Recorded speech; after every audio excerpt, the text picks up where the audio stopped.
Hey everybody, it's me, Steve Schnee, the CD Junkie. On this episode of CD Junkie, I'm going to be talking about power pop legends, the Plimsouls. But let me cause a little bit of controversy right now because I don't consider the Plimsouls as a power pop band. And you'll find out why soon enough. But I'm going to tell you how I first got into the Plimsouls.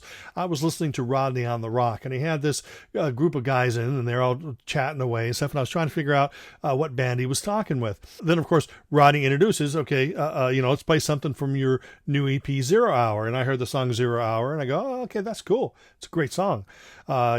Feeling a little excited, I thought, wow, this is really good. And then they played the song Great Big World, and I was hooked from that moment on. I had to go to a record store in Buena Park called Beggar's Banquet because it was the only place that had it in stock, but it was the 0 Hour EP, and it was so amazing. Great Big World, pop song. 0 Hour, pop song. Hypnotized, pop song. How Long Will It Take, pop song. But then they do something like I Can't Turn You Loose, which is an R&B song. And Peter Case's voice, Peter Case used to be in a band called The Nerves. So I didn't know any of this stuff at that time. All I knew was I loved the Plimsouls. This was right when that first EP came out, 1980. There was no internet, so I knew nothing about this band except that I dug them. Peter Case's voice had this this growl to it, this really soulful growl, and great band. Lou Ramirez on drums, Eddie Munoz on lead guitar, and Dave Pajoa on bass. They were absolutely fantastic. On record, because I didn't see them live at the time. I was 16 going on 17 and, didn't have a lot of friends who liked the same kind of music that I did. So I just took comfort by listening to it at home. Well, in 1981, they got signed to Planet Records, and out comes the Plimsouls, the self-titled album, which is fantastic. But it's not power pop.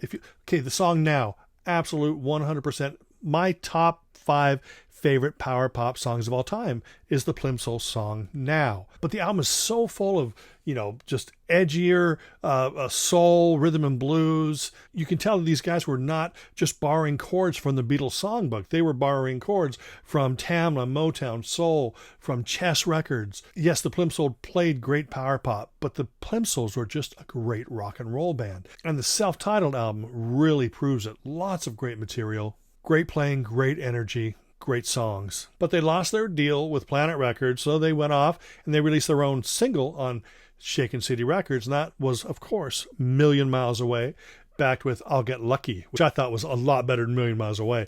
But another great song. The band was snapped up by Geffen Records, and out came Everywhere at Once. And again, a great collection of songs. I mean, Magic Touch and I'll Get Lucky, Shaky City. These are all great songs. Oldest Story in the World, it should have been a hit single, but it wasn't. But R&B and soul is such a big part of who the Plimsouls were that's why I find it difficult to actually call them a power pop band, but I have no problem with people calling them a power pop band. That just means you can categorize them in a few different places. So, absolute wonderful band. But the band split up, and Peter Case went off and he did his thing, which was folky, blues, soul, not too far away from what the Plimsouls were doing, except he was doing it more, acoustic, folky type stuff. So it took many, many years. He just became a favorite amongst musicians and amongst music fans, and sort of left the Plimsouls behind. But in 1998, out comes an album called Cool Trash. Now, this album features Dave Pajoa on bass, it features Eddie Munoz on guitar, it features Peter Case on lead vocals and guitar, and Lou Ramirez is not there, but the band is joined by one of the greatest drummers of our generation, Clem Burke. So this was the official third Plimsouls album called Cool Trash, came out in 1998, chock full of great guitar, rock, and pop songs. Now, the band hasn't really recorded anything since then. Peter Case has gone off and done his thing. Just recently, there was a live show that was being promoted, and David Pajoa and Lou Ramirez were part of one band. So there's where those guys are. And then Eddie Munoz has been touring under the name the Plimsouls, but I have not seen them live. But the spirit of the band is still everywhere you look. People still love them to death. Every time I mention them, people's eyes light up. Plimsouls. Now, there are 3 different live albums that are available, but I only focus on the studio releases on CD Junkie because I'm not particularly a fan of live albums. But I do recommend them if you love live albums, because I believe each release does have a track or 2, or maybe more than that have never come out studio-wise. I have to pull them off my shelf and check. Well, that's it for me. Sorry this is such a short episode, but the entire recorded studio output by the Plimsouls really is only 3 CDs, which contains 4 releases. But thank you for watching. Remember to like, comment, share, subscribe, ring that bell for future notifications. Remember to leave a comment below. And until the next time, remember me. I'm Steve Schnee, the CD Junkie.